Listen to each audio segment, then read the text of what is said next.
one of the things that I definitely teach and I definitely resonate with is the Rebbe's incredible love for each of us, right? There's this, and the profundity of that, and like the koyach it gives me to feel, like here I am, this Dov Yona Korn, the Lubavitch Rebbe believes in me immensely, and the pride that you give me, and it's obviously uncomfortable and it's intense, but like, and the guy Yaakov that it affords a person, and a lot of that, like a lot of Lubavitchers will say to me, oh, you're a gem chassid, like you're just taking all the cute moments, but like Lubavitch is the answers of the Rebbe, like Hayatochen and Three Brachim, and a lot of this, again, I run into this tension. Welcome to Homesick for Lubavitch, a podcast where we explore Lubavitch identity in the year 2024. My name is Ben Siafson, and I will be your host. Let's begin.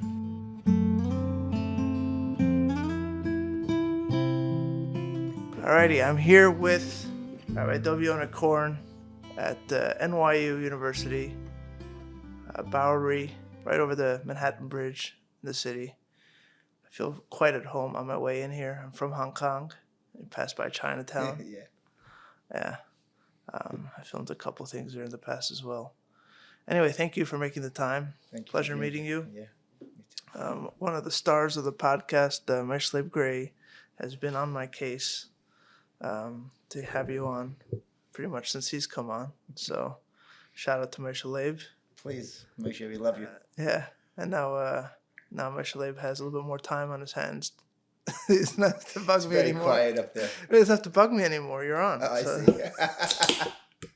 It's also like we live in different worlds. Hanover is the opposite of New York City. Yeah, man. That's right.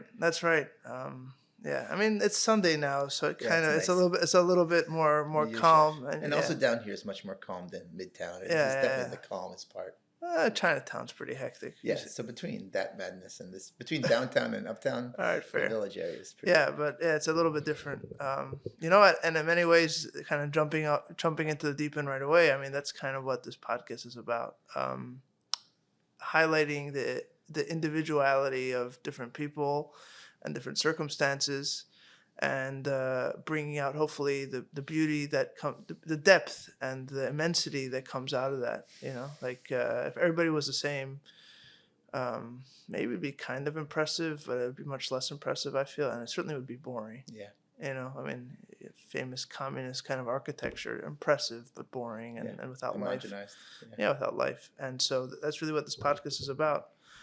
Anyway, so I'm here with Rabbi Korn, shliach of NYU. And a few other schools, too. Yeah, a lot of kids. It's not just NYU, a lot of downtown schools that come like here. Baruch. Yeah. So we're not the shluchim at any of these schools officially, but a lot of the chevra from these schools live downtown and participate in our community very heavily. Right. And you also have a community outside of the schools, no, like just no young just professionals? Students. We had a massive young professionals before COVID. Since then, it's just chugging along. We have to put our teeth back into it. They all left. Yeah, COVID on a day. See, the students regenerate, right? But the young professionals, they had no reason to be here. We built for 7 years. It's not easy. We built 7 years, a strong community, 200 paying members, its own board of 10 really? people. Yeah, we had a big... All here in the same building? No, so we had it across the street, a different place. We had a restaurant there and the shul there for these kids. It was amazing.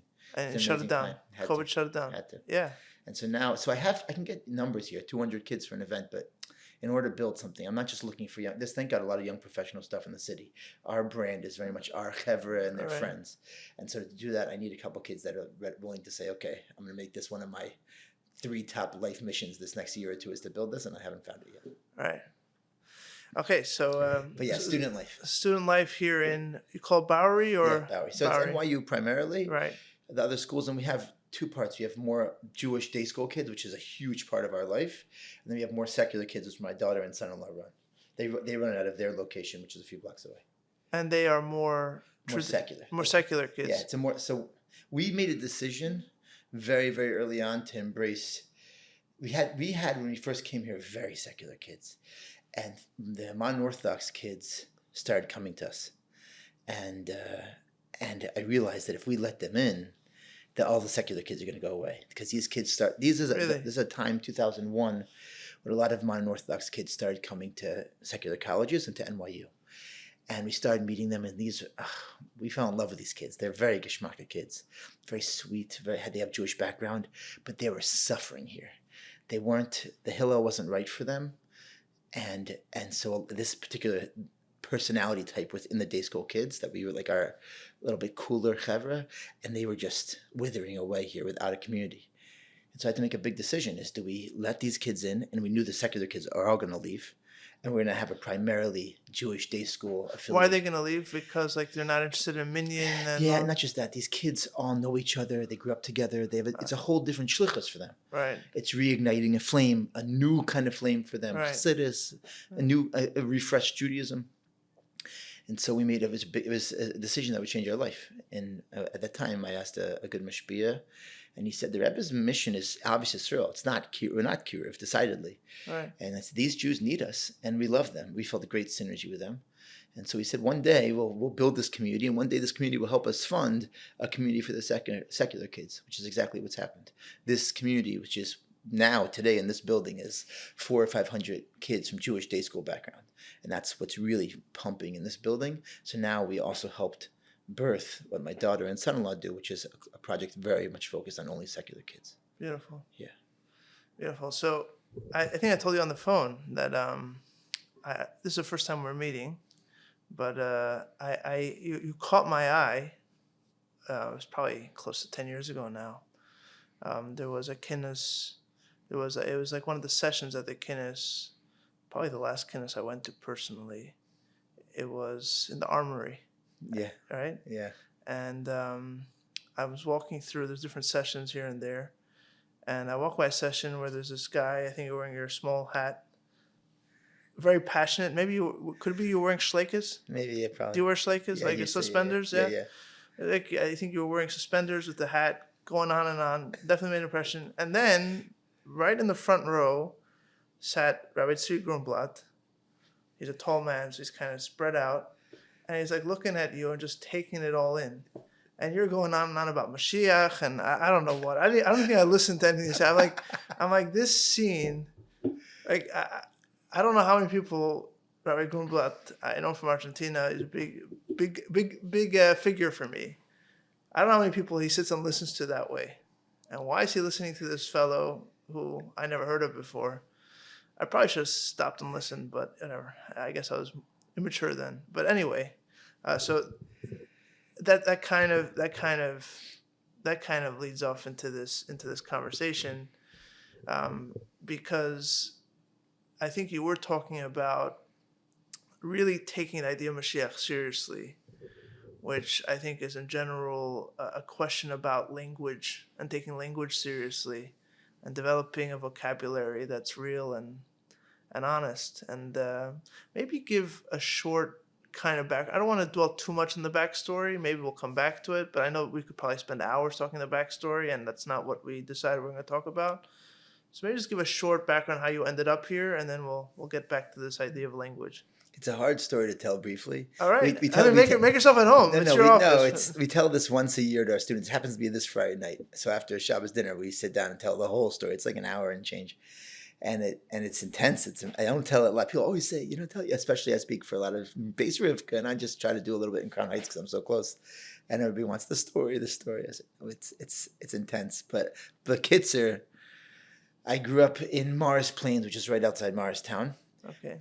And when I was a nice Jewish boy, very secular. I mean, I didn't know Aleph Beis, nothing. And I had a bar mitzvah, but it was, as we say, more bar than mitzvah. Like reform? Yeah, very reform. Okay. And when I was about 14, I was a professional actor. I was good in school. My mother wanted me to go to Cornell with her, like her family did. I had a very secular path ahead of me. And I wasn't happy, and I was looking for more. So 13, 14 years old, I started reading books about philosophy. I started listening to hippie music. I grew out my hair. I started experimenting with drugs. And 15 years old, I said, I'm out of here. So I told my parents I want them to sign me out of school. And so they did, which was very emotional. They signed me out of school, and I went. I studied religion all over America. I followed the Grateful Dead.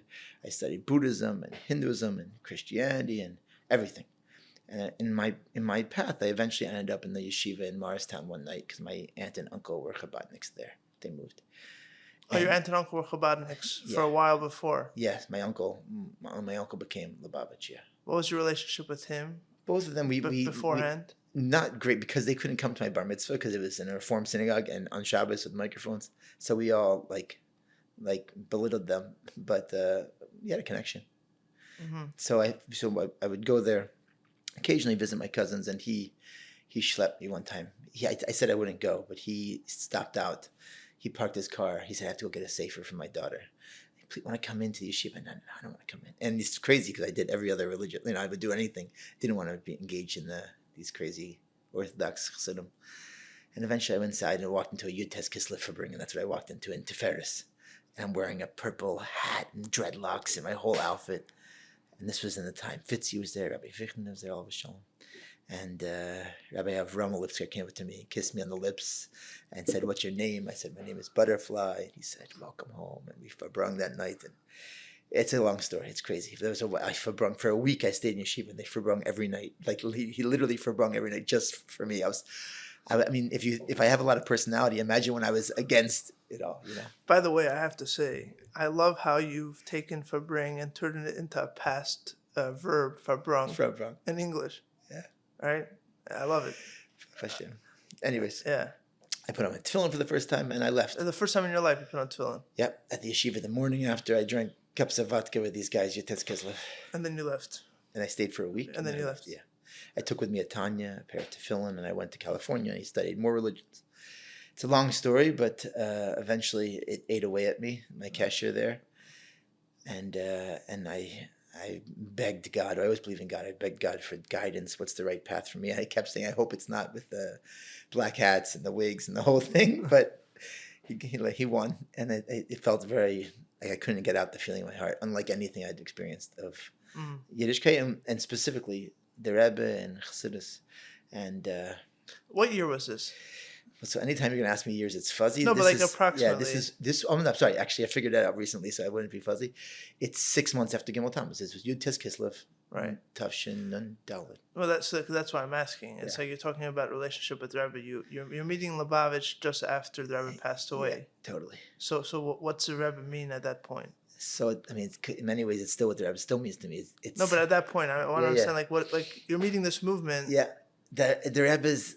The pictures, the ideas, the stories, the teachings, the sichas in English, the interface I had with the Rebbe at that time was left a mark on me. Was this similar to other experiences where you met the idea of a person after they passed away? Like these. That's a good question. It wasn't. Because that's a good question. Buddhists, Lahavdil, different leaders that I read about and were in centers that were paying homage to them. It was different. I'm trying to think about why. It definitely, the whole experience was different. It felt very deeply wedged in my spirit against my will. It's hard to explain. There was something, I guess the simplest answer, although it's not incredibly helpful, is that the connection I had with Torah and Chassidus also afforded me a connection with the Rebbe that was very intuitive. It just felt very real for me. I remember even being in 770, just watching the Rebbe. It's unlike any on a video. Yeah, video. Right. It's unlike anything, any leader I've ever seen in my life. The Malchus, you just can't. It's be'ein hareich. It just blew me away. It's really, that's the word. I experienced the Malchus. It's also what I loved about Yiddishkeit is the Malchus of God that it really highlights, but a different kind of Malchus. Maybe we'll bring about it later. But also the Rebbe. I felt the Rebbe's push it like power and kingship. It's a big deal. And that's a mark on me. Right. I guess what I'm also asking is, you're looking for a path. It seems like you're open, at least in your mind, you're open to anything. And you settle on a path with a group of people who had just suffered a catastrophe. Yep. Like, why would you, the question that they asked the Gerim, like, why would you choose us? Yeah, it's so funny. It's my entire association. I have no relationship with Gimel Tammuz, and even when I came to the yeshiva, it was first of all, you're still in the fiery flames of Gimel Thomas, right? The Chayas and Morristown was very right wing at that time, and like there's just it was By 11. right wing, you mean Messianic? Yeah. Yeah. Like when I walked in there, there wasn't a sense there of chesaron, of the Rebbe's being gone, and I just never to this day I only know one Rebbe. I don't know. My members, many mashpiyim of mine said, if you met the Rebbe, your soul will leave your body, just because of my personality. So maybe it's better I didn't. But it's all I know to this day. Just like then, I didn't have like a sense of mourning and loss. I don't know loss about this. I only know gain. Well, that's what we spoke about on the phone briefly. We're not rehashing a conversation, but that is very interesting because a lot of Lubavitch kids were born after that happened. Forget about, like, they weren't even teenagers then, and they are brought up with a sense of loss, right? And it's interesting how because their parents had experienced loss, or their teachers, or exactly, right? Yeah, the parents or teachers, their grandfather, their uncle, whoever it is along the way that kind of creates this sense of, oh, I'm missing something, and the more. Yeah, but it could also be explained, I suppose, organically. You watch Farbrengens. You're told that you hear stories about people that were at Farbrengens, which you also, I'm sure, heard. Of course. Oh my goodness. Right. Endless. Right. And by the way, I've been outspoken at Farbrengens, like campus Kinnis Shluchim Farbrengens campus Kinnis, where I'm one of the earlier Shluchim, and. I'll be yelling at everyone, stop talking about what was, and the stories talk to us now. Where's the Rebbe going? Not where was the Rebbe? Even yelling at Moshe Kolarski, just, whatever. And what did he say? We would get into it. I'd sit next to him and wrestle with them, and he'd Dov Yona. It was always a back and forth. All right. He took you seriously? Yeah. We had a really special relationship, but I can't say how it's. Yes. No, yes. I'm trying to understand if he took your argument seriously. Always. Yeah. So I'm a loud guy, so I would command. He had no choice. I would command these conversations at the kid. He had no choice. Yeah. Right, and that's what you were talking in front of Sir Grunblatt, right? If I remember correctly, like the idea of talking forward. I think that's I think it's worth exploring how, like, the genealogy of that. Like, how did that happen? Because there is ample reason for people to kind of get stuck in the past or look backwards. And you're saying that you came and right at the beginning you're kind of latched onto this forward. Yeah, I'll repeat, all I had was gain. I didn't have loss. Right. Think about it. It makes but other people also are born. Yeah. I was born before. But you were born into a Lubavitch culture. I wasn't. Right. I entered the culture. For me, it was only gain. I definitely benefited from the very messianic, like Mashiachas environments that I found myself in the early days, because there wasn't a lot of kach and loss. Although I would personally want to find myself more central than that as far as where I would land, but more whatever. Your entryway was not focused on what was lost. Yeah. Right. I would find I have all these voices, right? So in the first, I was hearing about very Mashiachas. Then I'm hearing a lot of Ayhol centered, very more on the left side or whatever, however you structure it. And I would find issues in both, and I've throughout time tried to figure out how to root myself. But yeah, I definitely benefited from that. My early days being in a Mashiachas environment for sure. But when you hear people, so you're talking about the kinnis, you're having this kind of debate or conversation, if I bring in, about these different opinions, that still doesn't leave a mark on you. Like you don't accept that, right? No, obviously there's no question to interact with people that have story. I mean, again, I would make fun of them. Your uncle was standing by, that was your cousin, and he stood right there by the dollars, and you would say, and for bringing, my nephew always. I'm like, you guys, it's like a big mafia deal. But I would make fun of it, but. To be able to hear someone who had an interaction with Lubavitch, with the Rebbe, I also have a lot of coverage for that. I mean, it's also incredibly moving, right? As much as I like to make noise in the other direction, I'll sit and listen to stories forever. I mean, you're talking about a person who had entirely, a much more first-person account, at least in Eilam Hazeh Gashmi, than I have. Right. I think Yeah, I'm like surprisingly like there's a lot of things in the world where I'm like in the middle of and it doesn't make sense. Like I'm whatever. I'm just saying there's a lot of you'll Right. bring, but like that. So therefore, in this, I pay a lot of like covered homage to that. I mean, someone who's interfaced with that. I don't care if they're living in the past. Right. How powerful it is to experience that. On the other hand, I want to move it forward. Yeah, I mean, in some ways, openness it's openness surprisingly leads you to the center. Right. Exactly. I- Beautifully said. Right. I just had this conversation with someone earlier. Like when you're open to different ideas, it kind of sorts itself out in the end, right? You're like, oh, you hear from this side, okay, I hear what they're saying, but some of it doesn't vibe with me, and then I go to the other side and the same thing, and eventually it sorts itself out. I think people find themselves on sides when they don't want to be open. They close themselves. Okay, I just want to know what it is and be done with it. I don't want to.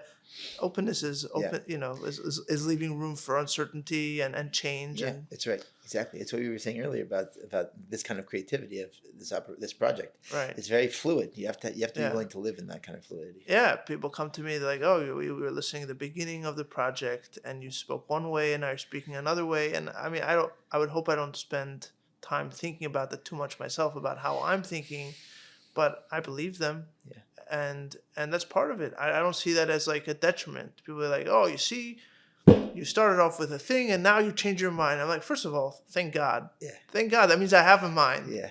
Right. And second of all, like it's not a gotcha. Like what else do you want to happen? But yeah, so you talk about being centered. I think a lot of times people see centered as like moderate and oatmeal, like Right. boring. Vanilla. And I don't think that's what it is. Yeah. I think like indifference is that, like when you don't care or like, oh, No, you say haprim. It's right. yeah. Exactly. There's a difference between saying the truth is somewhere in between, which Right. I actually don't like. I Right. feel that's a cop out. Right. And saying that the truth is Multifaceted. all of it Yeah. in a different way. Yeah. That's different. Yeah. And that's openness. Yeah. Anyway, so it's interesting. So what would you say? You have this experience of kind of coming into Lubavitch in a way without the baggage that other people are carrying. For rightfully or wrongfully, it's kind of irrelevant to this conversation. How does that, in your experience, how does that put you at odds, or how does that make your vision different than other people? Yeah. So I'm actually writing something about this right now, and I'm thinking about it a lot.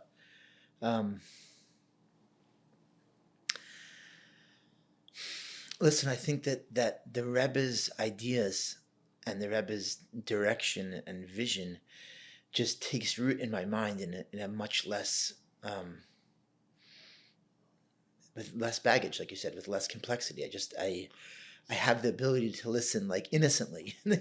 It's like I said, most of my Lubavitch life I've been outside of Lubavitch, right? I've been sitting here for the past 27 years. Thank God, working very, very hard to try to build this Chabad house, and so What therefore, do you mean outside Lubavitch, though? means I was in Bali Tshuva yeshivas. Okay, Right.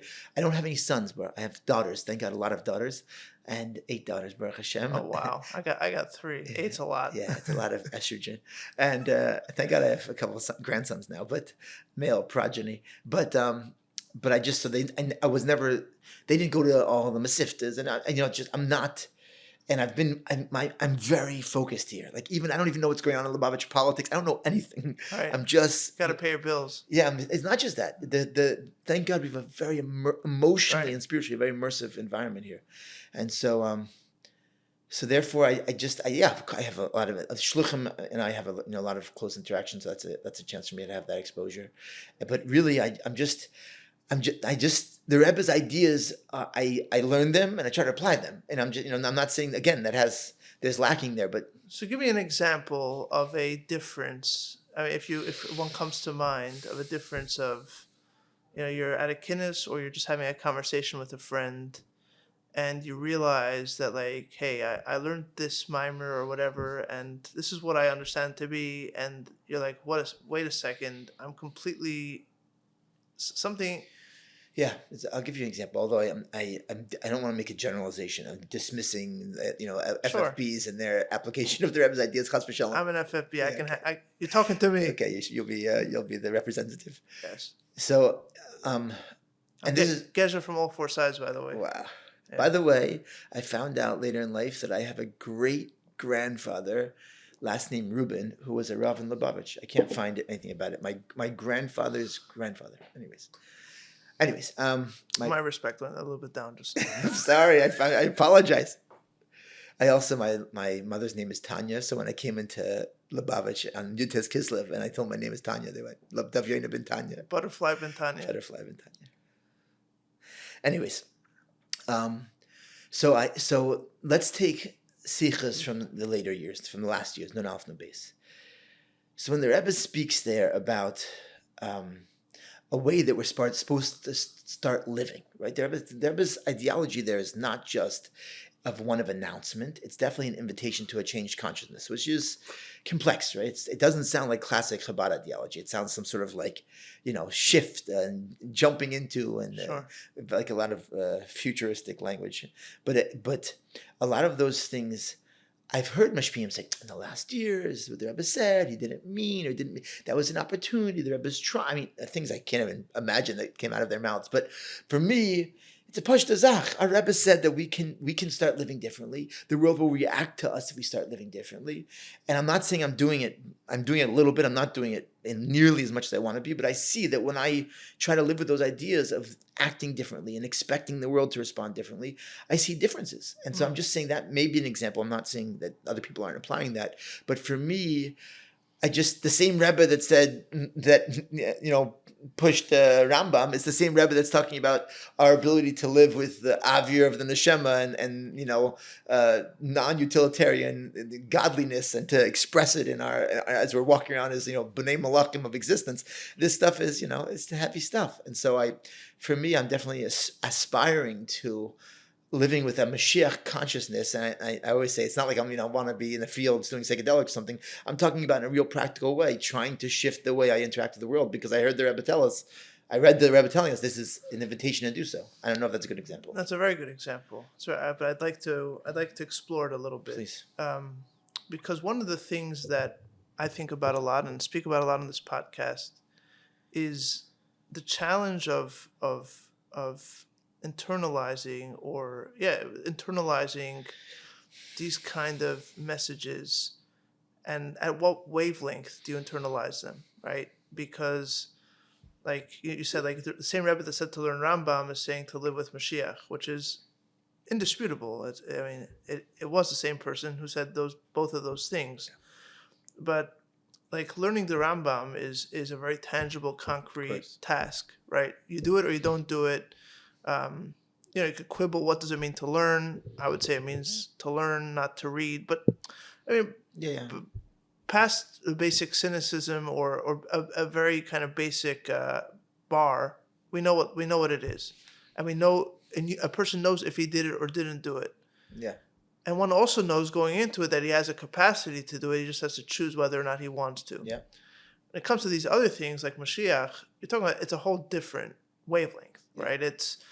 We don't really know what it's like. We can't really measure what it is. We can really get kind of carried away in our own subjective fantasy that, that's how it is, but it's not really how it is, or we don't know if that's how it is. I give a kind of maybe cynical example, but I think it's a telling example. The amount of friends that I had who told me that after they got married, they for the first time understood what spirituality was. And I was like, no, that's not spirituality, man. Sorry. I hate to inform you. It's something else going on in your body. Right. It's a beautiful thing, but that ain't spirituality. I mean, maybe in the sense that it's not tangible, it is, but that's not what Chassidus was telling you about Ruchnius and God. That's not what it's something else. Right? And I say that not even to make fun. It's more like, because once you enter that realm, it's very hard. Right? Feelings are very mysterious. And so the question then becomes is, how do we internalize that kind of language in this kind of straightforward, literal way that you're talking about without losing a grip of reality and honesty, really? No, it's great. I mean, first of all, I gave a dangerous answer. You know what I'm saying? If I talked about his kashrus or muna pashuta or some other things that might be that might have a different framework for someone who comes from the outside, that would have been an easier conversation. I walked right into. But I would have the same question, frankly. Right. I have the same question. I like the way you put it because it's more obvious, but the question is true there too. Right. Yeah. Yeah. So again, I think age. I've benefited from age to try to not be on either side of the extremes, and day in and day out, I'm living my life trying to work for the Rebbe. I think that the reason, like when my wife and I became frum, it was obvious to me we should go on shlichus. It's a story there how I was studying psychology at Yeshiva University and why we decided to shift to shlichus. You came from together? So we met before we were frum. It's also a whole story, and then she became frum after me. Okay. But shlichus was an obvious choice for me, and I think it's because of this kind of like fervor. I definitely came into Lubavitch hearing about the Rebbe that's speaking about, and I love talking about this phraseology, even though it's a little fantastical, the end of creation. like the Rebbe said in Basi Lagani, Ligmor Hamshachas HaShechina. I mean, he's a closer. It's an incredible phraseology. Like, yeah, who says that? Who begins their Nisias? We're going to close up creation. I've talked to my students about it a lot. And it's crazy. But I definitely, I was enchanted by that, that message. And also how practical how that shocks me till today. The Rebbe is speaking about such things, and therefore have another farbringen and give more tzedakah and help the orphans. It's just incredible. And open a Chabad house and spend time with each Jew and give them attention. So those opposites moved me back then, and they still do. The dream of the Rebbe's global vision and the practicality of the Rebbe's mandates. Fine, let's go. So that for sure, me being a shliach for me is very messianic. My wife and I coming as Balei Tshuva and again really spiritual orphans and coming into the Rebbe's Daled Amos, and then being able to be lifted up to be very. Humbly prominent shluchim having a massive impact, and to the people that we're close with were massive Jewish leaders. It's crazy. It's a Mashiach story, and I feel it. It doesn't get normal for you. No, and the finances, and I don't want to make this about finances, but the finances and the structural responsibility. And every year there's new students. It's a wild journey here in the middle of Greenwich Village, in a very expensive area, in a very high volume area, raising our large family in the village as two Balei Tshuva. Our life is really only driven by the Rebbe's vision of changing the world, and it's very and if anything, my life has definitely challenged me pragmatically. My wet behind the ears ideas of when I first would start as a shliach and how messianic it would be. So what I'm trying to say is that I think that the Rebbe's ideas very much pushed us forward as far as how ready the world is. And the sichos are complex, right? They go back and forth. We're already there. Are we there yet? Something's left to be done. Nothing's left to be done. It's a lot of whiplash in those last 2 years, especially. But I think that our premise has always been that we're doing this because the world is ready for us to. And even though we see a lot of obstacles, that's what drives us. Is that this is the time. This is the world's ready for us to think big. In fact, I don't think we're thinking nearly big enough over here. And so that over here or in general, I don't think Lubavitch is thinking big enough, and I don't think that we're thinking big enough for sure. But that kind of ideology definitely is a way that I interact with these Rebbes like Mashiach. Opportunity of Mashiach consciousness. I hate this word because it sounds like so flaky. But a Mashiach perspective, in a way that's also very tangible. What is big enough? Okay, so now it's a different topic. Not really. Because I'm trying to drill down on how do we define things? So I have a very specific ideology on if I had the opportunity, if I had a bigger opportunity or the opportunity I'd like to have, what I would try to do. Okay, but how do we define big enough is my question. It's got to be global. It's got to be. I know, and this I want to be cautious here. Lubavitch is global. I want it to be the primary conversation in the entire culture of humanity. And it will be, and it can be. No, it's interesting because one of my earliest childhood memories for whatever. You know how it is with those memories. They're very strange. Why this one sits in your head and not the other one, and then it comes to you different time. One of the early memories I have is asking, I think my mother, that was my father, one of my parents in Hong Kong, if Chabad is so important, which is what I was taught, and it was kind of my parents' existence as well, in Hong Kong, why is it never in the newspaper? You get the newspaper, and I'd be like, it's great. Why Innocent question. Yeah, right. It's like it wasn't cynical. I wasn't quite a cynic yet. It took me some time, but right, it's a straightforward question, and it's interesting how you're kind of talking about it as well. Like at the end of the day, if there's like a sense where like no, okay, Lubavitch is important on a spiritual level. Right. So I think it's beautiful because when you asked in that innocence as a child is where I entered. Right. You know what I'm saying? So I'm still here.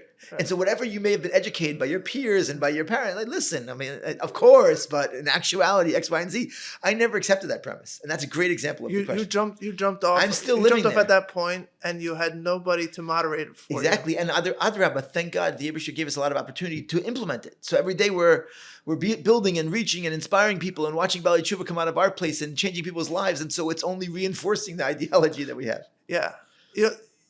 I know we're not kind of sticking to a specific thing, but that's okay. Okay, you're no, it's okay. I don't mind it as long as you don't. No. I feel like you said something earlier about like being outside Lubavitch, right? And it's a very interesting way of thinking about it because what decides in and out of Lubavitch? Right. And a lot of like, let's say the Lubavitch narrative, if we had to settle on like what's the kind of mainstream Lubavitch narrative, for whatever that's worth, is what it is essentially is the Rebbe's idea is seen through countless filters and diluted and shaped and colored and formed by God knows what interventions along the way, right? And what you're talking about is, well, what happens, like let's play an experiment where we take what the Rebbe said literally, like without any filters. Yeah. 100%. And just rock with it. Yeah. What's going to happen then? 100%. Yeah. Wait, but 1 second. Why is that outside Lubavitch? Right. Maybe that's inside. Maybe that's inside and everybody else is outside. Yeah. You see what I'm saying? Like how do we... It's okay. So first of all, I just want to remind myself, I want to say something that's at the sidebar that you made me think of, but I want to say this first. I think, so I always say the Baal Shem Tov decentralized Judaism, that it should be about the Jew and not about the Torah. Which is true. It's one of the things we say about the Baal Shem Tov, is that he made Yiddishkeit about the Yid. And the Rebbe decentralized Jewish institutions by making the Jewish institutions about these Chabad houses around the world, and really that the center of Judaism is in every Jew. It's a crazy idea. Meaning, you mean not in the Torah? You mean not in like the study the halls of yeshivas, the right? Well, I'm saying so. The Baal Shem Tov, I love the decentralized, disrupted. Right? You talk about disruptors. The Baal Shem Tov disrupted the infrastructure of scholarship as the prime, and therefore Torah as the primary center of Jewish ideology. He made it that the Jew is the primary center of Jewish ideology, the focus of Jewish. The Torah reveals meaning the Torah is working for the Jew, not the Jew for the Torah, right? This is like the Rebbe's whole idea of Simchas Torah, right?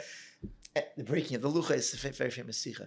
And so the Rebbe took that further and didn't just say it's about the Jew. He said Jewish institutions are not just kept in Crown Heights. It's in Vegas and Tokyo, wherever it is, and the Bowery. And the truth is that every shliach and really every individual Jew becomes a command center for the future of Judaism. Right. Like I forbring a lot about this when I get a chance, especially to forbring with Lubavitchers, because I'm pushing against this thing.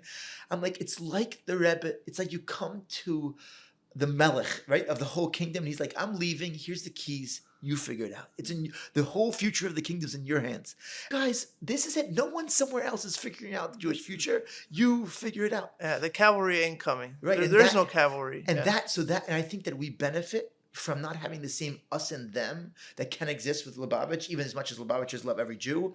I resonate more with them, right? And so I think our shlichus really benefits from that kind of like leadership from the Tachtoin. Anyways, I'm off topic or whatever. But you asked about, so you said what defines Lubavitch.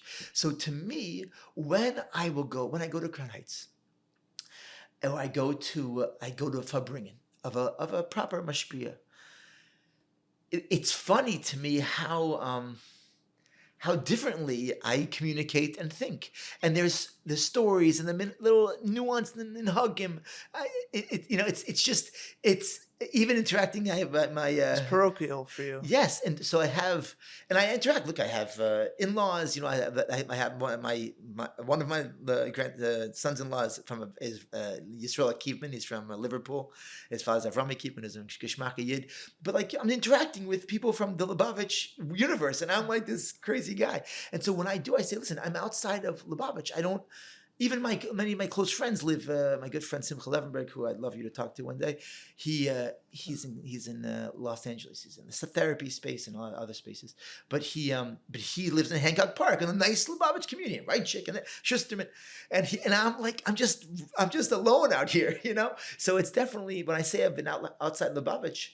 Yeah, I really, I'm outside the traditional, listen, the seat of Lubavitch. I heard a geschmacka for my wife, that the Rebbe Shab's establishing the Tamchei Tamimim was really, he was not, the reason why Lubavitch never had that is because it would create a community around Lubavitch, the likes of which we never had. Right. And so, it's timely to say. There's a tension there. Yeah. Absolutely. And so that community, that court of the Rebbe, I never really interacted with the Rebbe's court in that way. I was very early in the game, took the keys to the kingdom and ran off to go try to save the kingdom in a different way. Yeah, it was. I think Rabbi Pinson spoke about it on the podcast also. There is a tension between Lubavitch and then the Rebbe. As strange as that sounds, and a lot of people take it to mean, oh, so you're making Lubavitch less than the Rebbe, or you're like there's almost like. It's almost like a security blanket. Like you want to touch. You don't want to see the sun without all the protective layers in between. You don't really want to look at it at all. It's going to hurt your eyes. So you have the whole distance of the sun to the earth and the atmosphere, all these protective layers, and then you finally can appreciate and gain from the sunlight, right? And so like you want to see the Rebbe through Lubavitch, right? There's a reason why people it's more comforting, it's more secure. If everyone else is doing it, they probably didn't get it wrong. That's probably probably what it is. But like you're saying, what ends up happening sometimes is like you'll come to HaBabage and going back to Rabbi Grunblatt for a moment. I hope I doubt he listens, but if he does, I hope he doesn't mind. I was in yeshiva in Argentina. That's when I first met him. And I remember in yeshiva, yeshiva's typical HaBabage, when you're talking to Bachrim, a little bit more Skafia, Avei Hashem, and I love the Mashbiim there, Rabbi Farkash, great guys. But it was like it was like the yeshiva language, and then I remember and it would take hours of nigunim and l'chaim, and like you kind of like inching along. I go crazy. And Sri Grunblatt would show up, I think like twice a year, and like he would bring for like an hour, and for whatever reason at that point, I don't know if he ever used to drink, but he didn't even like look at it, maybe a touch of l'chaim, nothing. And for an hour and a half, just boom, like a locomotive engine just rolling through the room. And I remember as a brach, like, what's going on here? That's the juice. You know what I mean? And like, there's this kind of like, there's this disconnect almost of like this high frequency energy, and then this kind of the way the community kind of lets it rest and lets it sit. Yes. I mean, I do want to say, again, talking about opposites, that the Rebbe does have a different approach when he speaks about the projects you can have in a Chabad house and how he wants Beis Rivka run. It is real. There are different standards for a Chabad community and a Chabad house. So I'm cognizant of that. I'm cognizant of different answers the Rebbe gave when it was to a Baal Tshuva or to a FFB or to a Nash and to this kind of universe. Right. So I don't want to deny that it's not like this is the Rebbe and this is kind of the concretized like communal infrastructure, but I do think there's a lot of value there. There's a lot of the Rebbe there. There's a lot of the Rebbe's personalities expressed in Lubavitch, in the Rebbe's court. But I definitely think that everybody benefits, especially today, from some of that fresher energy the Rebbe directed towards the more outward facing, unfiltered.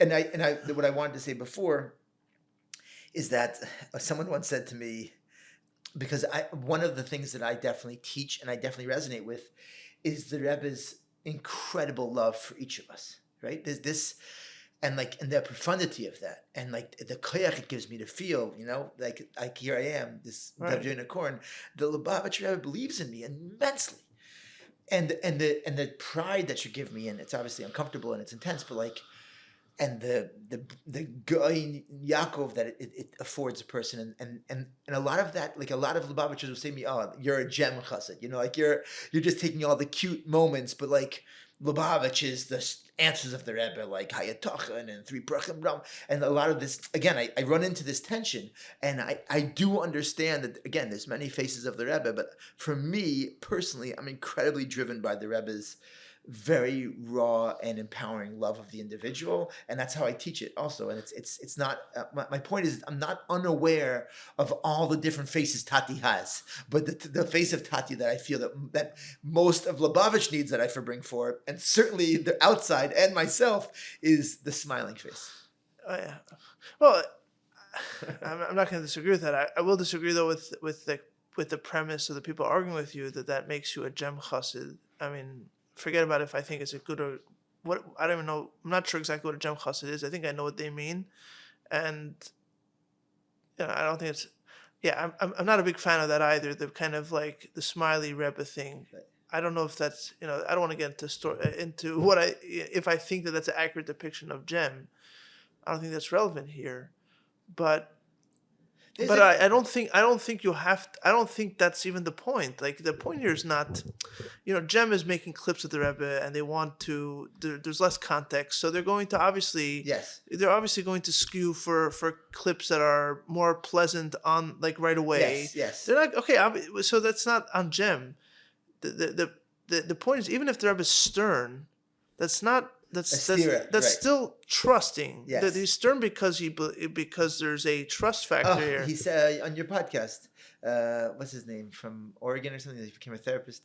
Barry Farkas. Yeah, and he said, that's what we're talking about. Beautiful, a beautiful Nakuda. I was playing it for my wife, I believe. Incredible. He said, if the Rebbe gives a Gevura energy or a stern energy, why? What's that about? That's also a deep expression of love and faith. Right. Very strong. Very powerful. Right. There's a trust thing here, and there's also a lot of Russian, ideology, and the kind of rough and Russian. This kind of persona. I personally can't handle. I know. Look, like I told you, I grew up with Russian roots from all sides. I'm very familiar with the kind of Russian paranoia, and like if we don't talk about it, it doesn't exist, and all the kind of stuff, all like the Stalinist debris that we brought over from there, or they brought over, and my generation's still trying to escape. But I don't know that it's so much Russian. I think it's more, if anything, I think it's a lot the collision of Russia with America, in the sense that I think people. I think we're talking. I forget who I was talking about. I forget, the episodes have become one big blur, but. As the Rebbe's message and mandate became bigger, the disbelief in ourselves can also grow bigger and make sense to grow bigger, right? And so a lot of people don't trust themselves, right? They don't trust themselves because it's one thing, like we were talking earlier, the Rebbe trusts you to learn Rambam. Okay, I believe he trusts you to learn Rambam. Whether or not I do it or don't is a different question. But okay, it makes sense. Yeah, he wants to learn Rambam. He thinks I can, and I think I can too. And the question is if I want to. But then the Rebbe trusts you to finish history or end history. Right. Okay, come on, like seriously, like hello. Yeah. And that's when a lot of time I see this kind of split language where people will say that's what the Rebbe said, but then then there's a cynical kind of simultaneous soundtrack of but not really. Yes. Come on. You asked me earlier, what do I think that I can point to a difference? That's the difference. Right. The cynical sidetrack or cynical mixtape that comes along with it. I can really say Me'umka Deliba that I believe the Rebbe is looking at me, Dov Yona Korn, and expecting me to bring the Gula in a real and authentic way. And I believe I could. It's crazy. All right. Yeah. Okay. I mean, yeah. There's no two ways about it. It is crazy, but ultimately, ultimately that's what it is. Ultimately, that's what it is. And every person's going to put it in their own words and maybe experience it their own way. I asked on another podcast I said recently, I said, I want to know how many Lubavitchers have gone to the oil and been write a letter to the Rebbe. Rebbe, can you please help me, activate me that I should be able to bring the Gula? And I'm not putting anybody down. And first of all, people have problems in their lives and different kinds of problems. And we all go to the oil in all sorts of states of agony and pain. And Hashem should just heal Am Yisrael from all suffering forever. Amen. But I'm not saying, I'm just saying it's a really interesting question is how much are we leaning into that relationship to focus on this next stage of where the Rebbe is going? Right. Yeah, I mean, the realization came to me. I mean, I'm not, look, I want to make it clear for everyone listening or watching. I'm not claiming to be living at your frequency. I'm not claiming that. I can accept what you're saying without claiming that I'm there. I don't want to, false valor or whatever that's called is not something I'm a fan of. And I also want to just say that I can bring about a frequency I'm striving for, and for sure. Say there, but yes. I'm saying I'm not even like yes. I'm not. Yes. I'm not. I can accept what you're saying, and I'm going, but with the disclaimer that I accept the truth of it without making believe. But where I had the feeling was there was this project I was working on around Pesach time, but it's the germ of it started earlier. It was on the Maimer Basiligani. I wanted to take the Maimer, the first Basiligani, and turn it into a film and music production, and I wasn't sure exactly how. But someone did this? No, This World is a Garden. Yeah, that's you? That's me. Oh, beautiful. Someone just mentioned it on a podcast, and I asked my secretary to figure out where it is, and we could find it. Yeah, all right. That's why I'm here. It sounded beautiful. Let's do business. Oh, my goodness. Yeah, so This World... So let me explain to you what happened. Wow. So This World is a Garden is me. The ad was beautiful. I got so aroused. Thank you. Okay. Thank you. So This World is a Garden. So I something about in general... Basiligani Mamarim are my favorites. Yeah. My favorite. For whatever reason, since I'm a Bachar, I always just loved those Mamarim. And then the first Maimer, Basiligani Yudalef, I came back to it later on, because in the beginning it doesn't really have the same kind of structure. It's hard to figure out exactly what they're saying. It feels more of like a. It's more like a manifesto. Yeah, it's like, is this really a mimer even? Like half of it doesn't even feel like a mimer. It feels like a personal kind of... The acceptance speech. Yeah, it's like, what is this? And then, anyway, I'm like, okay, there's something here. And then I listened to the recording of it. And I always remembered that the Rebbe cries at the end, or not at the end, but the line of like, we're here with against our will and against our... That I always knew, and that made sense to me. But I'm listening to now... And I now a few months ago, and I realized that I was crying also, where he's talking about that Altika Vayikra El Vayakri. Yeah. Right? When he's talking about the idea that in today's day and age, you cannot suffice yourself with learning for yourself. You have to teach others. Right. And he's crying. Like, why is he crying? Like, what's the emotion here? And then I think about it for a second. I realized, wait a second. Obviously, the Rebbe didn't want to do this. He didn't want this job. He fought against it. And I take him at his word. I don't believe there's this whole game that he's trying to get you to play hard to get. I don't see that. I don't think that's how he. I just don't see it. He didn't want the job. And all the years before that, he kind of left. Talk about being outside Lubavitch. The Rebbe didn't learn Teichet Mimim. Right. He got married to the Frierdiker Rebbe's daughter. They left. Right. They weren't there. Yeah. He wasn't interested. Right. Very private. And he wanted to learn. Everybody knows he loved to learn. Yeah. And here he's basically saying, if I accept this job, it means the end of my. I'm privacy. I'm not gonna have the time to learn the way I used to. Right. I'm gonna have to give up a lot. Yeah. And he's crying.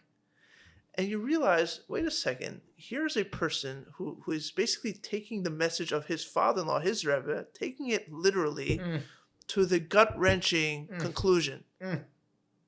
Beautiful. Right? And where does that leave me on the other side of it, right? It's beautiful. Right? And this is something else we're talking about with Dovey Pinson.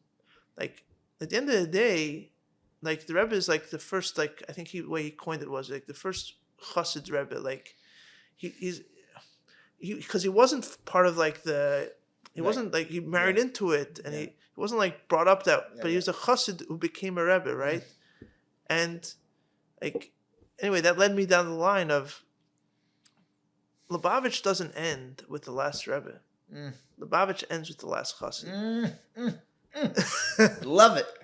And that's a gut when you sit with that, man. When you sit with that, That's delicious. It's delicious, but it's heavy. It's heavy as hell, you know. And I shouldn't say hell. It's heavy as whatever. It's heavy. It's heavy as it should be. Yeah. And yeah, I mean, like that's what trust is. That's what trust is. So not quite, you know, the Mashiach frequency that you're talking about, but to me it's the same. It's about trust. Yeah, it's about trust. It's the same. Again, same Rebbe, same fabric of what you're talking about. It's just, but it's thinking about where's this going next, right? Where, like, when you say the last chassid, the question is, in what behavior are we bringing this to its completion? Right, because the last chassid, the logic of that is that it's not good enough for the last chassid to just be hanging on to what the last Rebbe said. Right. Because who said you're the last chassid? Maybe the last chassid is your child, or his, or his child, or her child, grandchild. You don't know who it is. Right. So this idea of like this idea of despondency of like, well, you know, we shouldn't be here the way we are. So, you know, there must be a plan of like, this is going to happen in XYZ timing. That is a cop-out. That is a cop-out. Yeah, I agree. This week's episode is brought to you by This World is a Garden, a new film and concert production by Uvla Media. Based on the Rebbe's first talk, Basi Legani, the production tells the story of the Chabad vision lasting over 300 years, to see this world as God sees it, as His garden. Combining beautiful cinematography with a live performance of a string quartet, This World is a Garden is a meditation on hope and holding on to a vision as time passes by. This production is now available to be shown at your Chabad house and community. Share the message and vision of Basi Legani with your community in a way you never have before. For more information, please visit thisworldisagarden.com. Yes, I don't want to get too lost in the fields over here, because I think that's precisely the risk that we were talking about earlier. You know, so how does one, in your experience, how do you check yourself, or do you check yourself to make sure that you don't have that filter or reassurance feedback loop of community and what's everyone else doing, and I'm doing enough if I'm doing what everyone else is doing, right? How do you make sure that you don't get carried away in your own head? Like how do you check yourself that you're being real with yourself? Mashiach, I'm bringing Mashiach. Okay, good for you. Like, I think the first thing is his kashrus, like his kashrus today. And again, each person defines it differently. But for me, and I work with a lot of our Bali Tshuva that became Lubavitch, or people that are in Lubavitch, and trying to refresh ourselves and feel, do we have his kashrus today? And again, that becomes an issue of whether people feel they're connected to the Rebbe, or the Rebbe is accessible or not. But I definitely koch in feeling that the Rebbe is very present in my life and very involved. And so that's not an answer to your question, but it definitely helps to frame what I'm doing. Is I'm working with the Rebbe's koiches to try to achieve something in myself and something around us in the world. So for sure, and I think it's a real bracha that the Eibusher gave me such a massive shlichus. That is where we are on a daily basis implementing these ideas. In our shpa, again, to from kids, not from kids, Lubavitch, not Lubavitch, that is where we have a chance to see the Rebbe's ideas and approach come to life. And in as much as this feels to me like an expression of messianism, is to be running such a big Chabad house and doing and reaching for what we're reaching for. So I definitely feel that is one very basic affirmation of what we're doing is our ability to be building from that place. I'm not saying that just every Chabad house is purely gula consciousness, but for me, that's definitely why I'm here. Again, because I'm from the outside. That's the only thing keeping my wife here, not just here, but growing what we're doing. But I think the question you're asking is a little bit more personal about how do we ask ourselves if we're really changing the way we're thinking, and definitely learning. For sure, like when I refresh myself and learn, especially the sichas about this. Obviously, there's so many other sichas my mom to learn. I'm not talking. That's not all of my learning or my focus. But when I learn sichas about the gula, asking myself, like, why am I making myself suffer by not living with the Rebbe's ideas? Sai in fundraising, sai in relationships, sai in leadership. Like, how do I help myself more and more begin to feel the way the Rebbe is asking us to feel? The Rebbe is talking, for example, I don't like to only talk about fundraising, even though it's a consuming part of my life, but I know for sure that when I actually honestly believe, when I go into a meeting, think of the world and the Jew and the era that we're in, the way the Rebbe articulates it, and I come into a meeting with that awareness, I see a whole different experience. Not just that we end up getting more resources, but also I'm positioned in a different way. I notice my own consciousness. I go in with my own psychological deficiencies, and I'm nervous and I'm scared and I'm looking for whatever it is. So that's nerve-wracking. And if I can change my consciousness, not just classic, which is amazing, Ein Movade and everything that we Chassid should be meditating on, Achdus Hashem, to be able to confront life's challenges, but also thinking this guy has been given resources to bring the Gula now in this time. And I'm their conduit to help access these resources at this incredibly important time in world history. And not just does every Jew love the Eibusher, every Jew is ready for the Gula inside. As a nation, we're ready. I'm going to ask for an outsized matter of money because of that awareness. It's a different experience. I'm just being honest. So that, and then yes, there is affirmation there for sure. And I wish I was, if I'm doing this 15% of the time, I'm thankful and I'm trying to do more. When I speak to my students, when I interact with the student, when I get up in the morning, I'm trying to go about my day and confront the stresses and the complexities within me, trying to see if I'm taking advantage of the Rebbe's invitation to live differently because of the time we're in. That's it. It's very simple. There's a chassid, before the Rebbe's announcements about the Gula, a chassid has a whole different way that they should be living. A chassid should be rooted in a certain ideology, for sure. And I'm still working on that. And all of us, that's how all of us should be coping with life. But there's something that's highlighted in the Rebbe's where we're going next ideology, and that really excites me. I don't know if I answered your question. No, I think you started to answer it. Okay. Well, I'm gonna probe a little bit further. I hope you do. Yeah, like a dentist. Open up a root canal. Yeah, slightly more comfortable than a root canal. No, because what I'm thinking about as you're talking is that, Peretz, I'm sure you know Peretz Chain from Brandeis. So he was talking about how at the end of the day, you have to accept that Lubavitchers are mystics.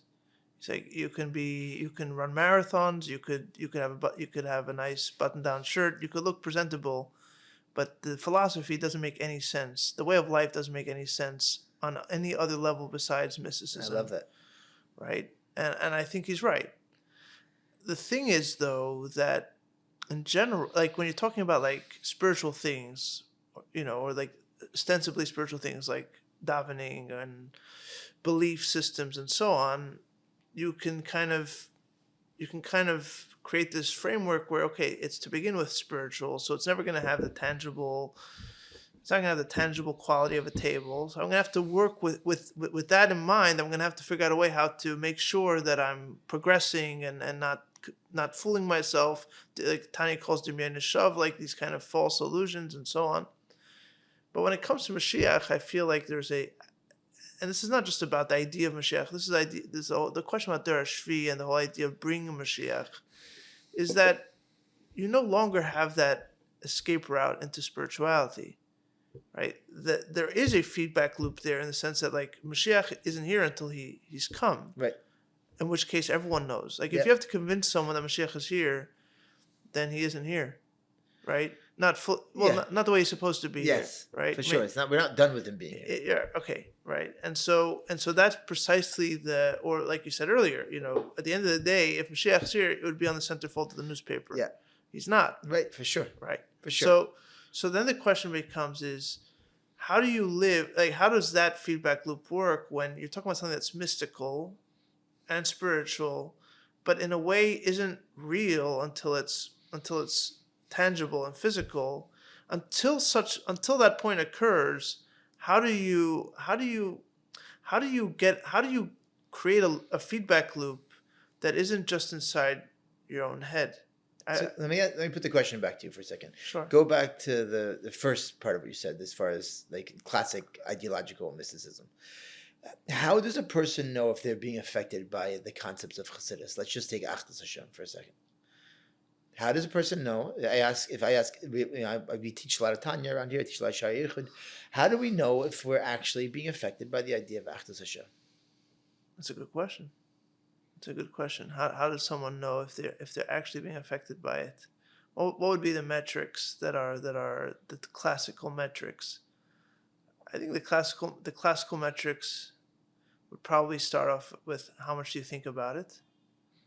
How is your understanding of it becoming clearer and more like deeper? How do you respond? Like, is there any kind of emotional response? And then eventually, the ultimate barometer would be, do you put it on your bank statement or not? Right. Right. So I think, yes, I think that how much you think about it is, to me, a little bit less of a metric and more of a method. Right. But as far as a metric, I think for sure your experience of life. Like I'm very into therapy and into how we experience life emotionally, because I deal with so many mental health. I mean, I'm not. You're like, a campus shliach. Yes, enough said. Yes, and right, and so my. And you have 8 daughters. Yes, exactly. I was just thinking that, and myself and all of us, but. I wasn't talking about your 8 daughters, God forbid. I'm talking about the father of 8 daughters. Oh, I think we're all crazy. Anyways, yeah. So I think a lot about mental health and about life's experience.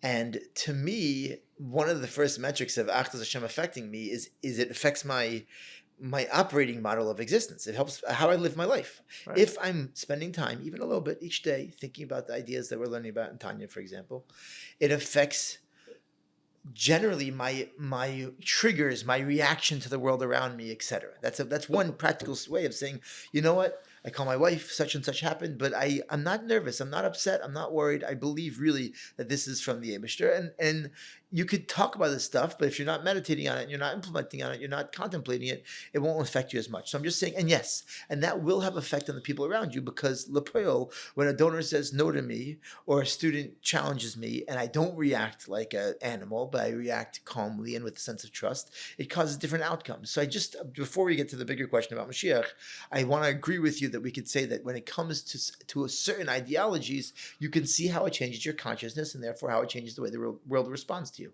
Agreed? Right. Yeah. Great. So now let's move on to the Mashiach topic.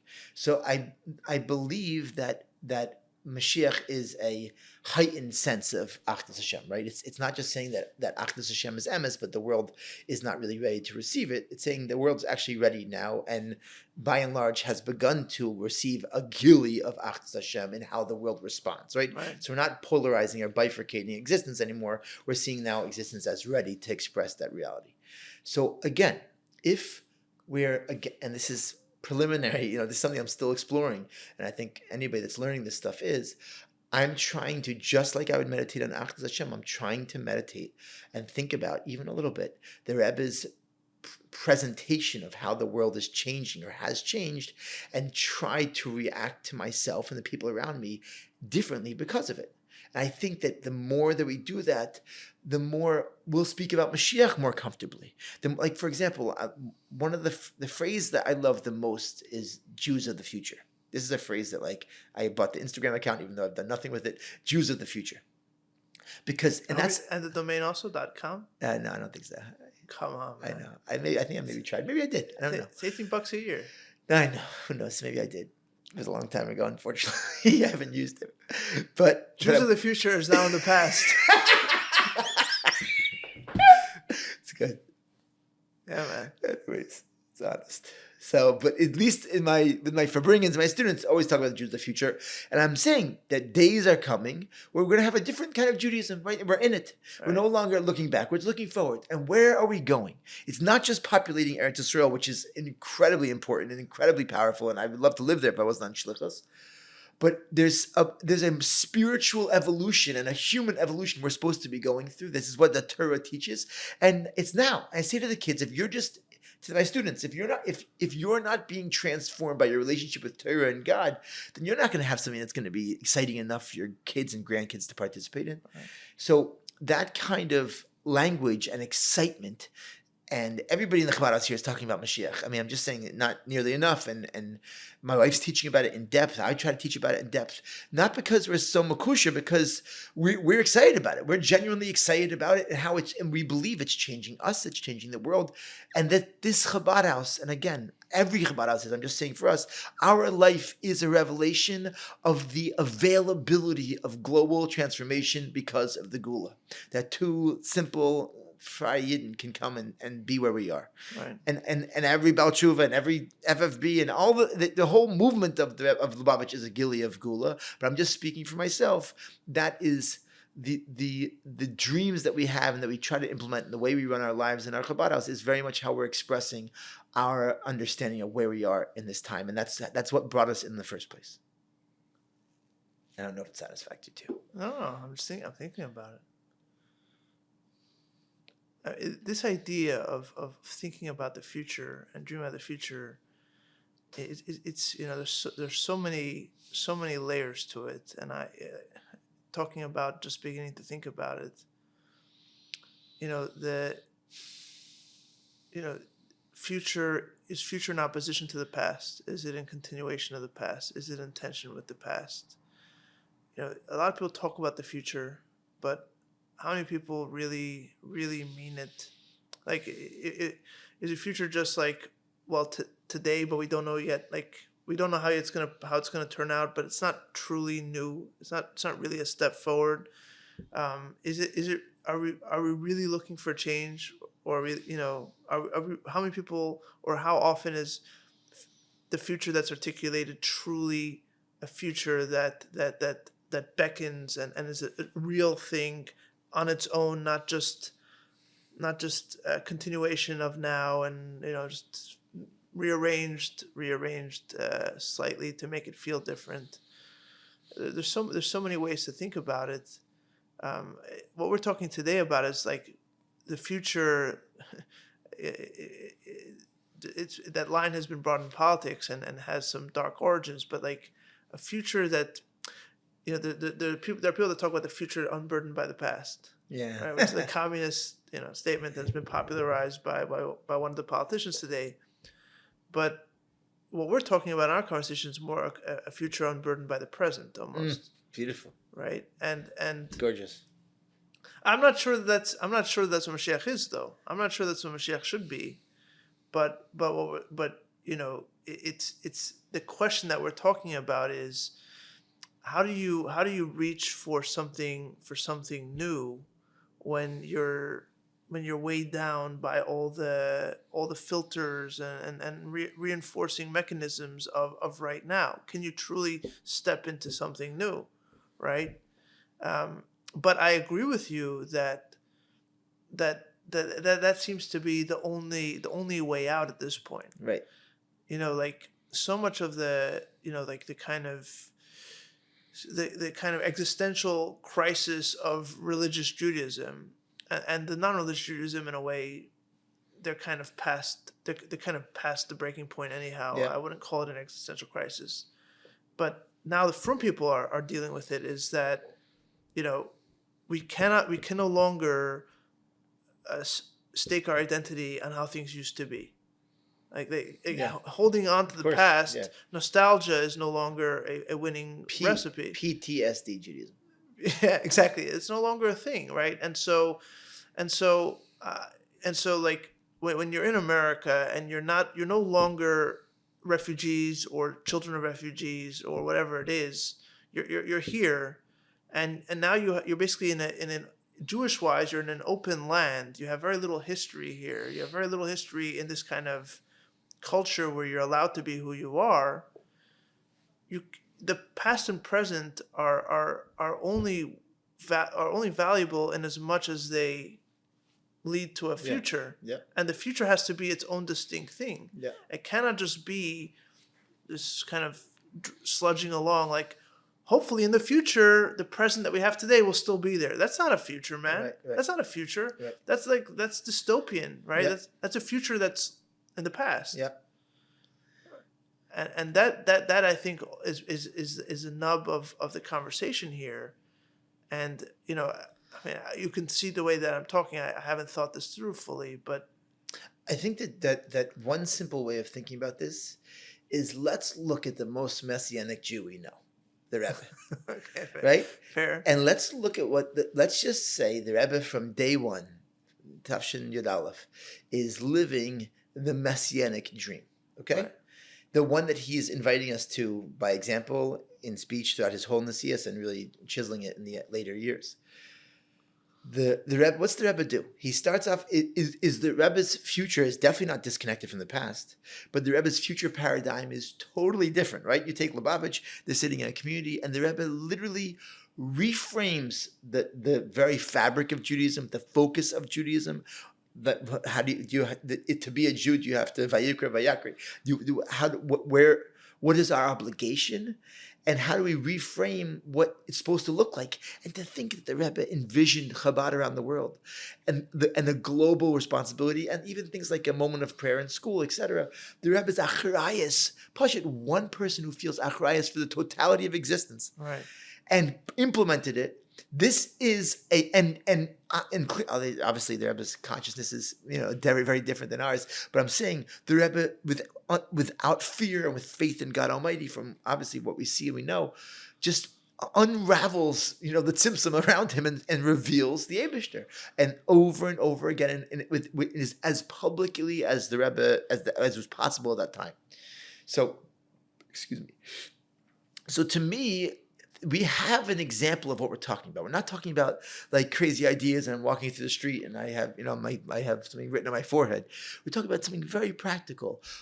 If every one of us could be able to continue in the Rebbe's clear mission of Ligmor Hamshachas HaShechina in a way as bold and as public and as verbal and as optimistic and as unabashed, then this would be the world would be continue to look shockingly different. Right. And so I think that when we talk about the future of the Jewish people, the Rebbe has already begun that process of a Judaism of the future. I just think what's most exciting is where we take it from here. Right. No, I agree with that. I'm just thinking about how when you talk about the Chassid thinking about the future I think by future by its true definition, especially when you're talking in terms of Mashiach, at the very least Mashiach orients time in a way where future is not just a survival of the present or a continuation of the present. It has to lead. There is a, like you said, an end of history, an end of creation. Yes. There's an achievement. There's a goal, but not just a mile. Like you talk a fundamental, foundational. Where the entire world is reworked. But I do want to say, because you've kind of touched on this a few times, Mashiach is not an all or nothing game. You can have a gili of Mashiach in a person, right, in an environment. Like it's insufficient, like the Rebbe says in Vatatzava. Obviously, it's insufficient until it's completely done. Yes, right. But there's no question that the, like you were saying, since this is something that we can only know it's working once it's worked, I think that's a little bit of a limiting way of thinking about it. It's final working. I'm just saying, but I'm saying that. Okay, fair. I think it's dangerous to think that way. Fair. But at the very least, it orients time in a way that's no longer just future as present continuing. It does create a kind of, this is what the Rebbe wrestled with a lot, the discontinuity where the future is distinct from the present, but it does take from the present Look at the at same time. Parshas Pinchas, the famous Sikha in Tafshin Nod Aleph base. The Rebbe is talking about how it's in the moment. He brings a mitzvah from the Rogatsh over there that's why the girl spoke, right? Is because in the moment of this moment is where the Gula, famous story of the Rebbe Shah, they were rushing him through a Maimer Niggin. And so there's something in that I am attracted to in those sikhas about the gili of Mashiach in this moment being what unlocks the next moment. So really, I think a focus very much on the present and of the totality of. It's almost like Mashiach is a reality that will soon be his galus in all of existence, but that we have the opportunity to access it now, in a way we never did before, because of the things that Rebbe says. Avodas Habirurim has been finished. The goof is healthy. We have access to this Yemosa Mashiach. Whatever. There's a lot of charting to do with all the things that Rebbe said, but it seems to me that we have access to the Mashiach reality in the moment. And obviously, enough of living in that consciousness on a personal and a communal and a global level will help us be zocha that reality will merge with our, spatial reality permanently. I guess what I'm thinking about is that how do you reconcile the fact that people live in the present, the reinforcement mechanisms are in the present. We look around, the famous kind of, the kids running up to the pool to jump, all kind of making sure that everyone jumps in together. There's this kind of sense of like, I want to make sure I'm on the same page with everybody else. That is the reinforcing of the present. Circumstance orienting. And how do it locks you into the present, right? How do you break out of that and move to a future that really it breaks open the present. But why can't it just be? Just like we talked about Achdus Hashem that changed the way you experience life? Why can't there be more available to you in the present because of the time we're living in? Because I think people live as part of a community. I'm talking more from a lens of for lack of a better word, Lubavitch identity. Yeah. Right. Like how do we think of, like, your circumstance is very unique in the sense that you came in kind of on your own terms. If you come in as butterfly, you can essentially do whatever the hell you want after that. Yeah. Like you don't have to play anybody else's games. Yes. For good or for worse. Yes, correct. And in a way it's a wonderful gift. And like you said, you went on shlichus, and in a way you're kind of like riding that wave, and in a way you're set. You just have to make sure you don't fall, but the wave is there. But on a wider lens or community level, wider identity level, how does one go from, or how does an identity go from being one that has that kind of reinforcement mechanism and that keeps people in the present to being one that breaks from the present and goes to the future? Right. I think I understand. I think I understand your question, and I think what you said is very astute. That it's not a particular issue I deal with. Meaning, to me, this entirety of Yiddishkeit and Chassidus and Rebbe and Shlichus is all out of the context of circumstance based reinforcement for me.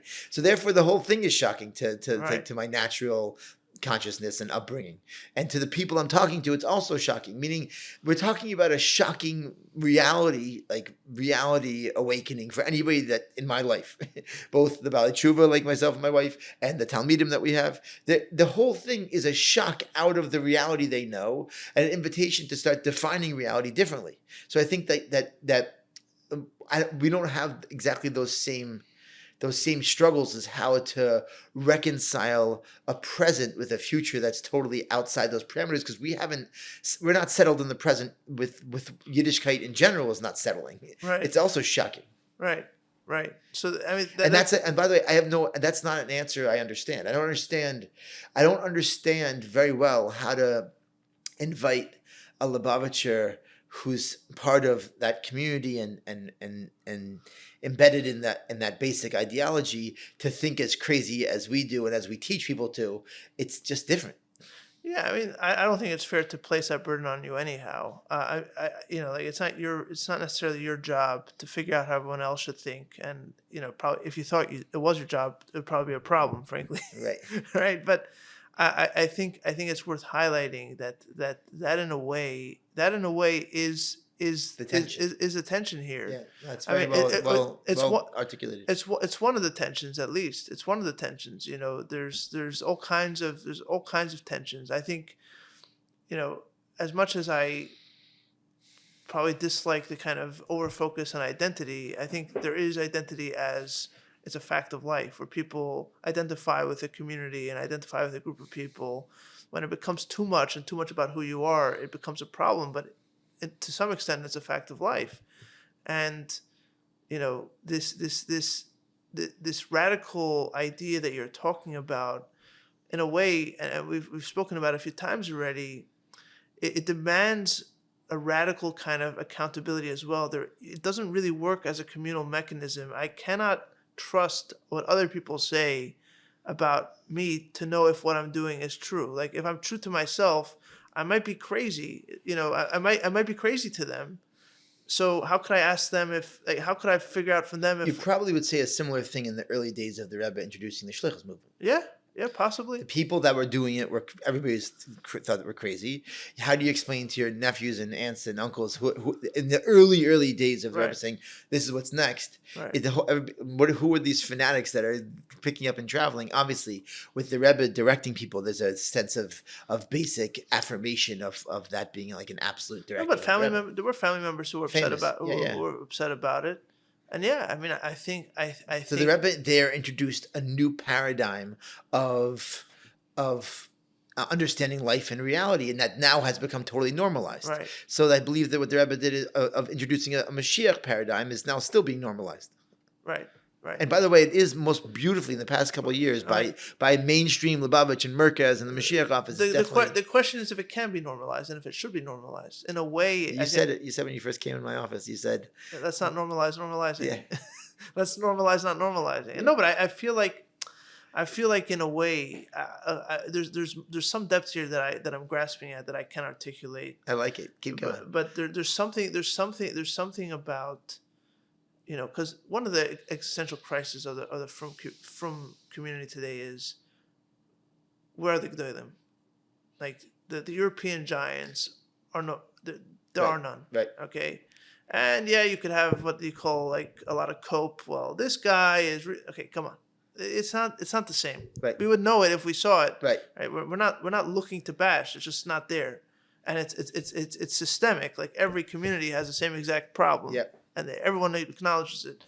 So then the question becomes, okay, so what does that mean, right? And the existential crisis is we are no longer able to replicate the past. Mm. The past is no longer. It's like like a certain species went extinct. It's not. You cannot bring them back to life. Yeah, it's strong. Right? It's not there anymore. Yep. It was there. It was very real. It was just the dinosaurs were real. The mammoth was real. Whatever they were, they're gone. You cannot bring them back to life. Good word. Right? And that's an existential crisis of, okay, so then where does that leave us? Right? Where does that leave us? And so then the response. I don't think the response can be, oh, let's normalize and kind of mainstream these radical ideas, because I think that just brings more things into the lifeboat when the goal is not to stay in the lifeboat. The goal is not to hold on to this vestigial past.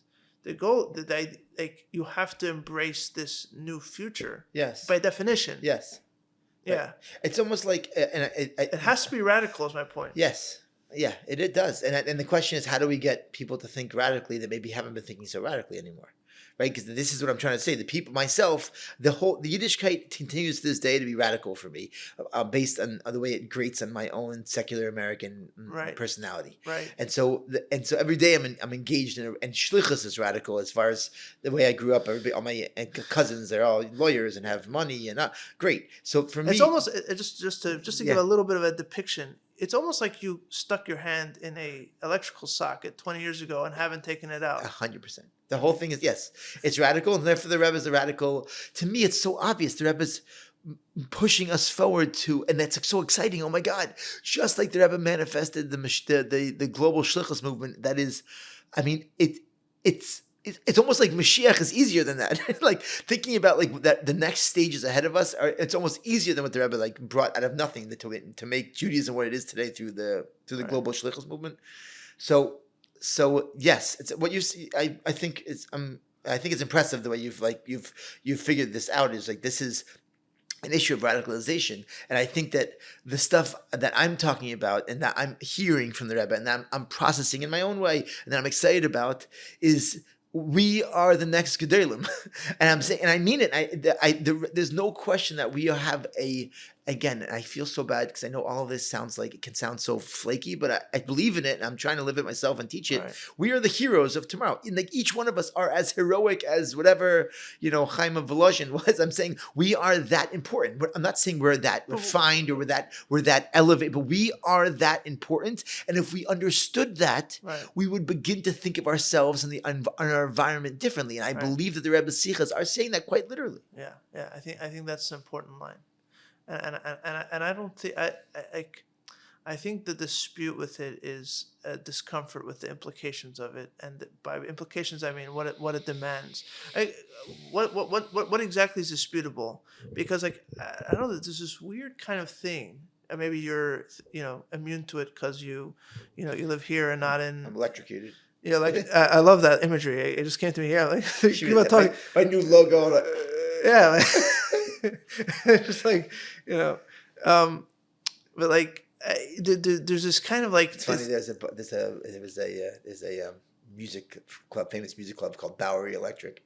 So yeah, there you go. Okay. Yeah, like there's this weird cul-de-sac that people like end up in, or I find myself in. Okay, so there's no Gdolim, so that means we're here. This is our world, but that can't be. So then like it can't be that's what. So then obviously something's wrong. In which case, and it just kind of just goes like around and around in this kind of like mystery. And it's like, wait a second. If you take a step back and you're like, okay, this is what it is. This is what it is. Okay, you want it to be different, but it's not different. Like this is what it is. So how do you deal with that? Right? Like wishing it away or trying to like cope it away, to me just sounds more and more ridiculous and less compelling as I get older. It's like it shouldn't be this way. How could it be this way? Come on, man. Like, are you going to be going to the grave with this whining? Right. Yeah. Like, I get I have a lot of sympathy for people that are older who live their life under one paradigm, 100%. And then things shifted under them, and they're like, okay, you know what? We don't know how to adjust to this. We're just gonna kind of complain about how it's not like, okay, right. I get it. That makes sense. I get it. But if you're coming into this in your 20s, your 30s, are you really planning on whining the next 40, 50 years? My God. 100%. There's no pathway forward. It's so annoying, and it's grating, and it's also infantilizing. Like, like, come on, right? And the paths to become super from, or chas v'shalom to not become from at all. These are like the extremes. To stay moderate in it is like, what's the path? Right. But I'm not even saying you're saying moderate doesn't really work. No, moderate doesn't really work. But no, I'm saying just to be a normal, strong, centrist Lubavitcher today. Yeah. Where are we going? Yeah, where are we going exactly? And if you're honest about it, you end up like facing. You're kind of looking in a. You're looking in a mirror, which reminds me of. By the way, I'm sorry to interrupt you. Sure. This when I speak a lot, I've spoken quite a bit for Chabad groups, mostly girls, by the way, and they come from seminaries and Beis Rivka, and because I speak in such a fresh way, everybody's so thirsty and inspired. It's ironic that I don't speak for a lot of guys groups because I feel like it's much more. It would be much more of a wrestle and much more pragmatic and cynical and trying to get these ideas into the strong ideological idea like Lubavitch of the yeshiva system. It'd be much more. I had for bringing one. There's some Bachrim who are more open. No, for sure. I don't. For whatever reason, doesn't never. Yeah. It's like this. There's a. Anyways, my point is that but I had a Farbringen in Crown Heights 4 or 5 years ago with just Balabatim, and I just spent the whole time yelling and because I couldn't connect, I couldn't Right. articulate what I was trying to say. Oh, I think you told me about the Farbringen. Yeah, I mean, I was saying this idea of looking at yourself in the mirror, and it's very uncomfortable. And Toby Hecht was on the podcast, and she was telling this story about the night of Gimel Thomas. She was in Crown Heights as a graduating high school girl. She's now in Yale. Yeah, and she was talking about how right before they got the news that the Rebbe had passed away, there was this big mirror in the room that fell down suddenly and crashed into a million pieces. And she was talking about how like that there was like a shattering of sorts. But to me, there's this imagery of like, if you want to look in the mirror now, you're gonna have to look through that shattering. You're gonna have to look through that shattering, right? And that's precisely, in a way, that's an ultimate kind of radical statement where you're not going to get in return when you look for the you're not going to get in return this kind of wholesome, straight, kind of like very, very, very understandable, logical, neat package of what you're supposed to look like, what it's supposed to look like. You're going to get something that's mysterious, shattered, fragmented, and you're gonna have to go with that. And I'm probably intellectualizing it a little bit too much and just pontificating here, but what I'm hearing from you is that there's this unburdened language that's there, and the question is how does one access it? How does one access it in an appropriate way without it? And also, how does one access it while remaining in their community, which I think is a wonderful thing ultimately. I think the checks and balances of a community are a good thing until they're in excess. Right. And I think that's ultimately that is the key towards the future. That is the key towards the future. If we kind of circle the drain, circle the drain of being, of talking in the language that you're talking about puts one at odds with things in the past, with ideas in the past, for a very simple reason. Because if one is honestly thinking about the future and thinking differently about the future, one is also open to the fact that he is making a mistake. Right? If you're sure about what you're doing, then you're not really being different. You're not really being radical. You're what's it called? You're window dressing. You're taking the same idea, recycling it, and right? If you're really going to take ownership of the future, if you're really the leader of the future, then you're taking responsibility for your actions, which means you might be making a mistake. And so it is a move from the security of the past and from the present. And anyway, I think that's what lies at that's the difficulty that lies at it. Yeah, I mean, definitely from where you're sitting. From where I'm sitting. I might be projecting on a lot of other people. Yeah, no. I think it's definitely very much the Chabad community's interaction with these ideas. Does it ever bother you? Only when I sit with someone like you. I'm saying only when I sit with someone who's entrenched in that, and if it's a Farbringen or it's a shliach or something, I just want to. But it's stick my finger in the electrical socket. Listen, it's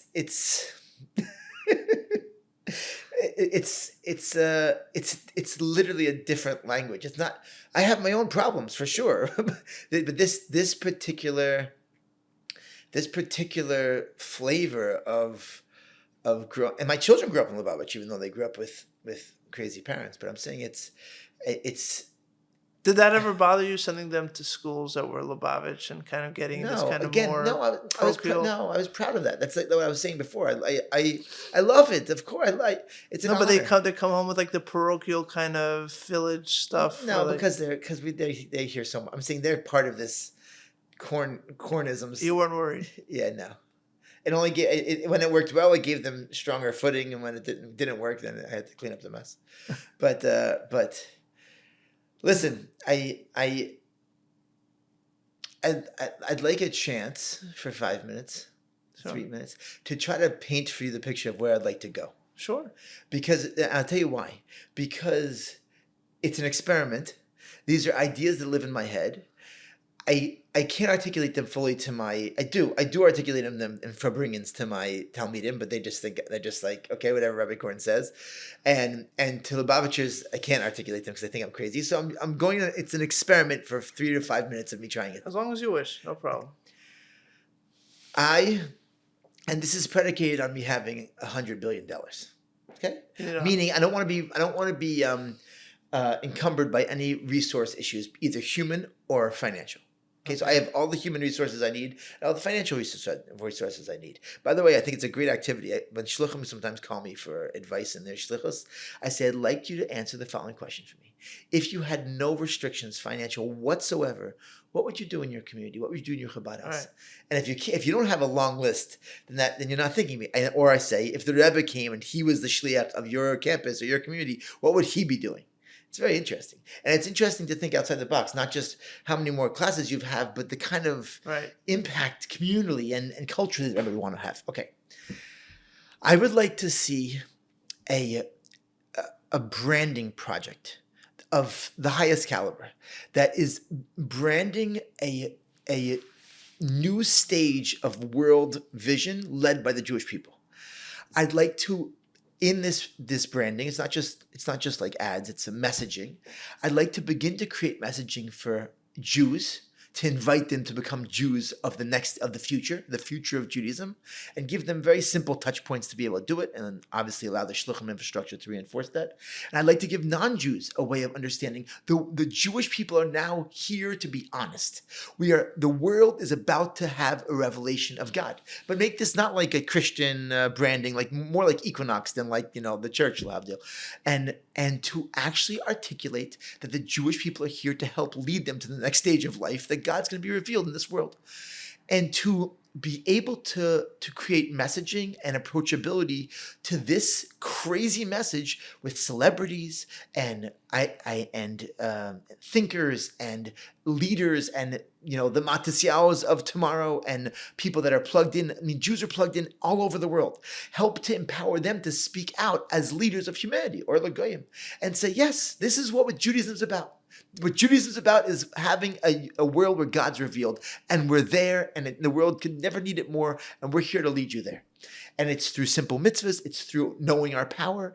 And I want to say to my friends in Hollywood, and I have many that have Shabbos tables and are from, it's time to not just exist successfully as a from Jew in Hollywood. It's time to begin to teach Hollywood what Hollywood is supposed to be, mitzad, it's beautiful creation by God. What's Hollywood supposed to be? It's supposed to be promoting goodness and kindness and creativity and achdus. And so to begin to lead Hollywood and to lead the finance sector and to lead the world.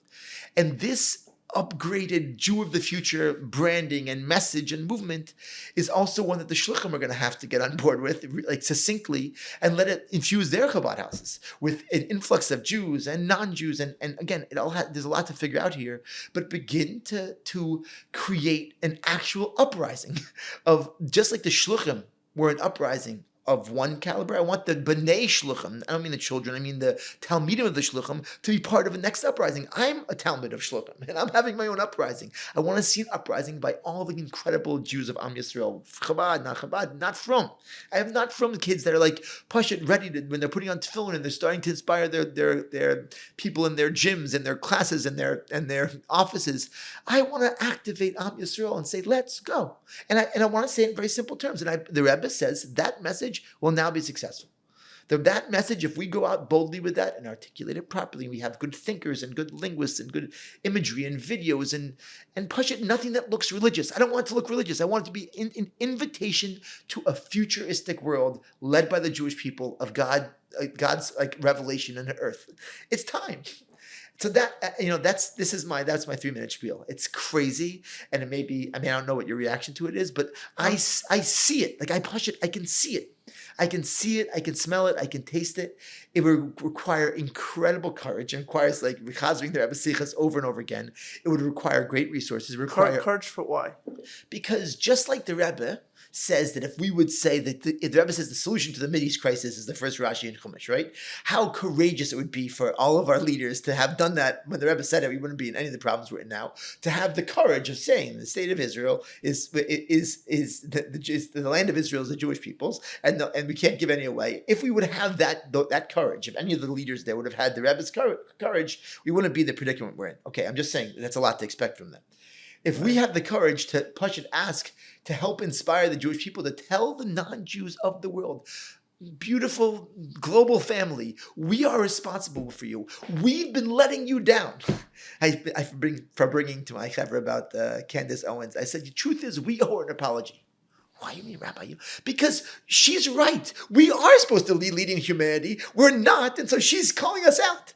We're supposed to be our taka. We're supposed to be we are achrai for existence. The fact that existence is going crazy is because we're not where we should be, and then therefore all of our children are yelling at us and kicking us, and we're not leading humanity properly. And we don't deserve that title of it's achrayas. It's not about we're special. We have responsibility. We're not owning our responsibility. Therefore the world's amok. The world's running crazy. We are the owners of, we're the achrai for existence. Anyways, okay, I'm done with my rant. My point is, no, I mean the crazy thing is that's 5 minutes. It's 5 minutes, and I want to say no, but I'm in no rush. No, but I'm saying for me, it's. You got it off your chest. Yeah. No, but the crazy thing is that on one hand, yeah, you're asking me what I'm thinking when I'm listening to you. I don't think you're crazy, but I feel like the language is crazy. Like not crazy. It's more like okay, whatever. Like it's like so, like offbeat, let's say. But at the same time, if I'm being honest with myself, I'm like, okay, I know where this is coming from. Like it's not like this is like I could see how you source this directly in what the Rebbe was talking about.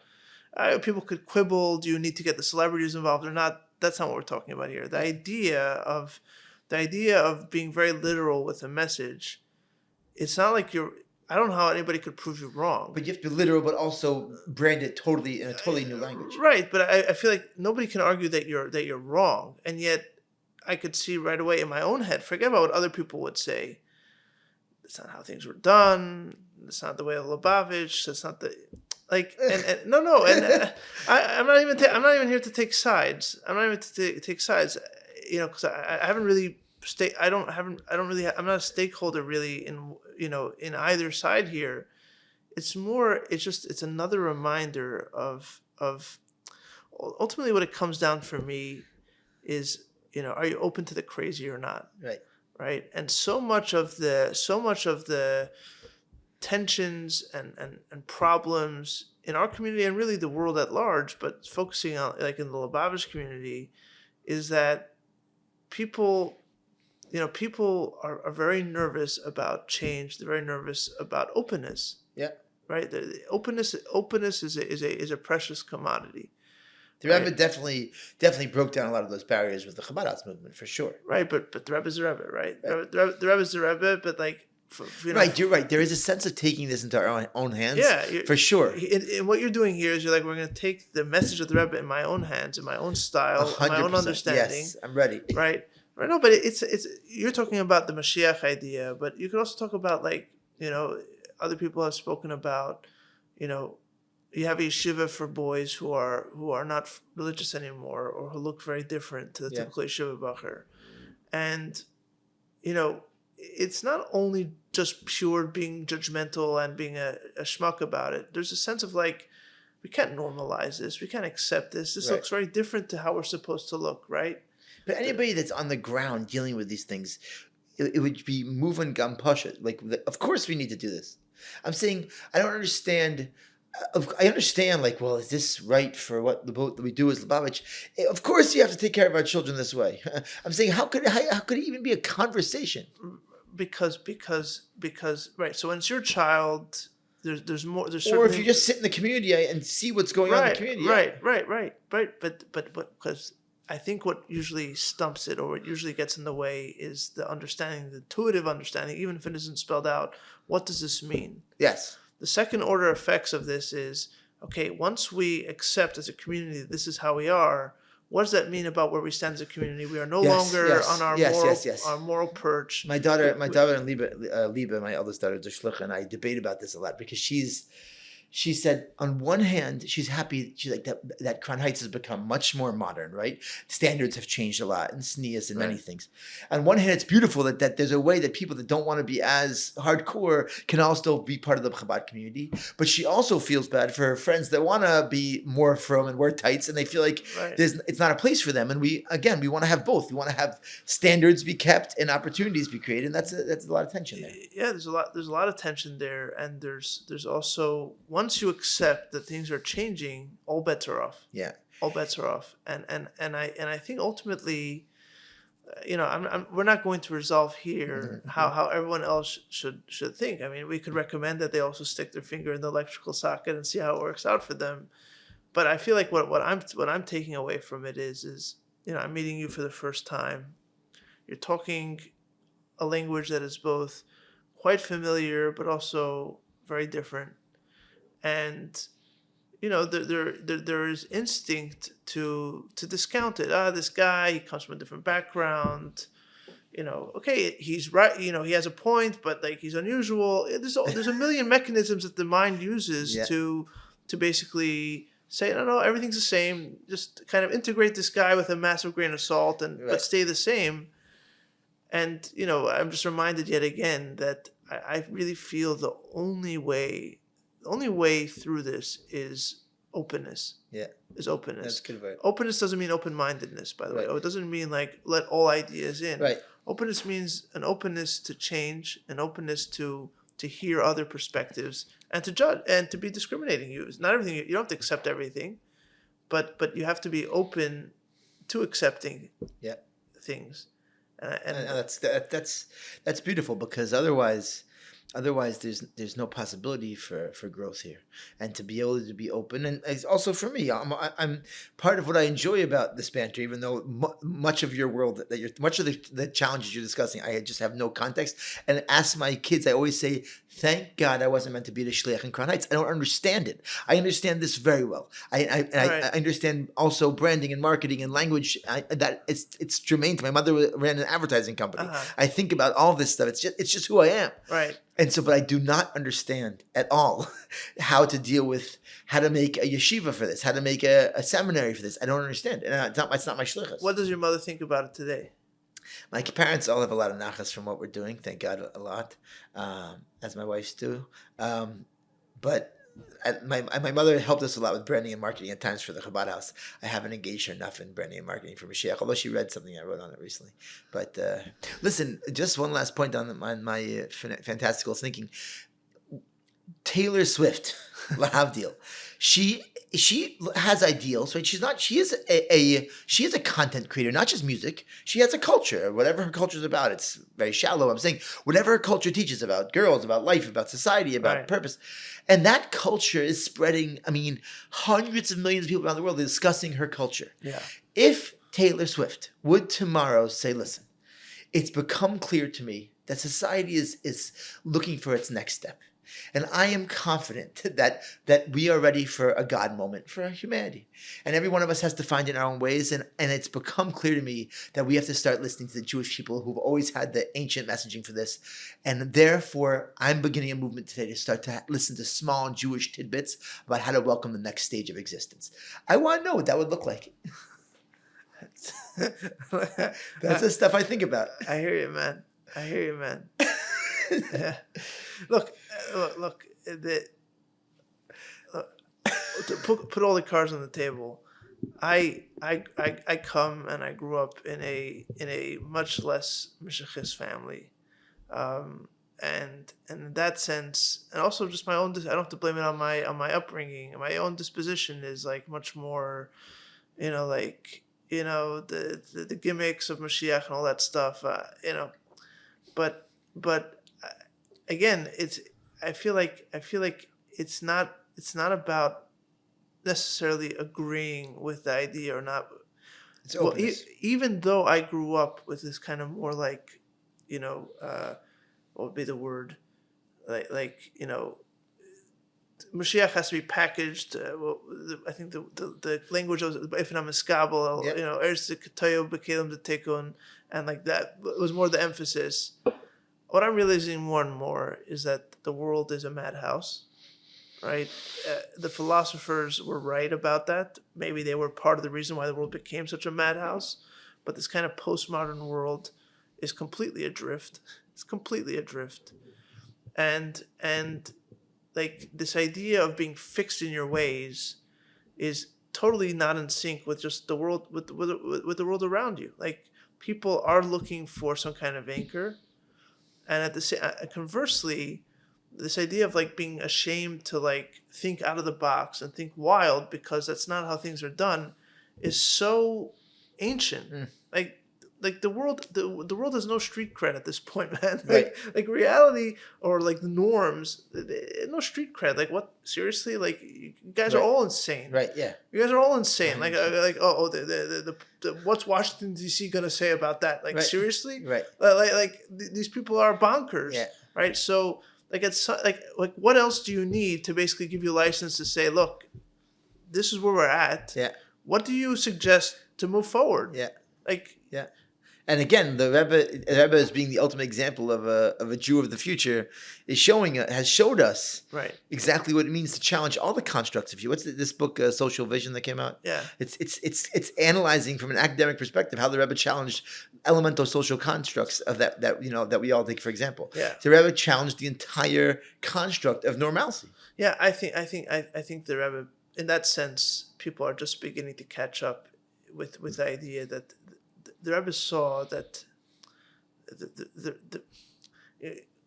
there's this interesting kind of tension in my head where on one hand so much of the Rebbe's talk, especially talk about non Aleph and non Beis, is connected to that time and place, the fall of the Soviet Union, the Gulf War, like what was called in secular history as like at the time as like the end of history, right, and so much of it matches that time, and it feels very limited to that time because since then the Soviet Union may have fallen, but right now you have Russia fighting in Ukraine. Like they're not beating their weapons into plowshares, right? There's a lot of things that feel like okay, that's from a different time, but so on one hand it feels like very much in that time, and I was talking to that time. On the other hand, it's also obvious that I was talking decades ahead. Right. That this world that you're convinced you have, this kind of fixed world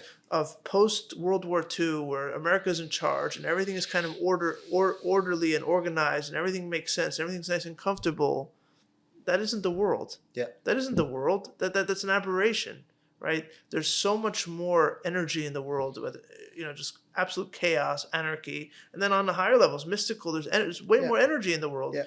You're talking about unleashing the atom bomb and so on.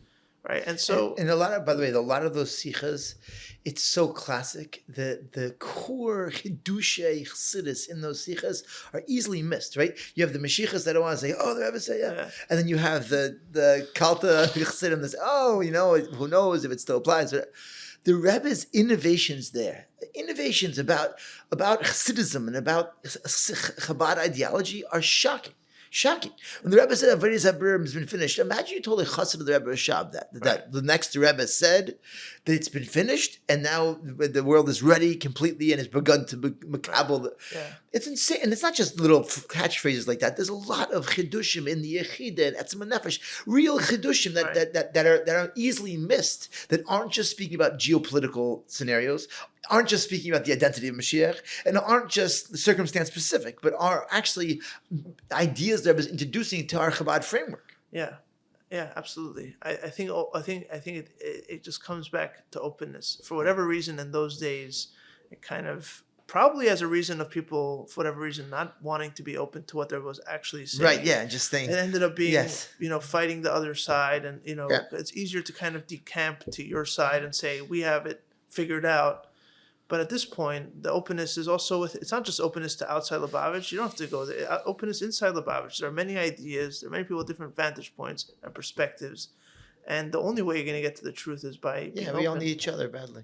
Yes, sir. Yes, brother. Anyway, on that note, I appreciate you giving the time. I appreciate the important work you're doing in this podcast. Thank you. I appreciate that.